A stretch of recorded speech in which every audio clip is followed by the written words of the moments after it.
Hi everyone, welcome back to another tutorial from Apps Academy. Today in this video, I'm going to show you how to change the language setting on your Meesho application using your smartphone. If you want to browse the Meesho app in Hindi, English or any other supported language, first of all, open the Meesho app on your device and make sure you are logged into your account.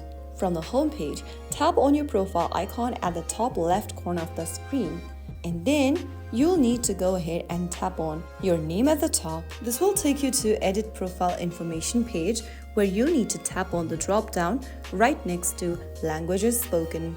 Now select a different language choice from the menu. Tap the language you're interested in and then click on OK. Now once selecting the language, click on Save on the next page. After you save your information, the app will automatically refresh and display all menu, category and product details in the selected language. So that is how it's super easily done. If you found the video helpful, don't forget to like, share and subscribe to our channel. I will see you in the next video. Thanks for watching.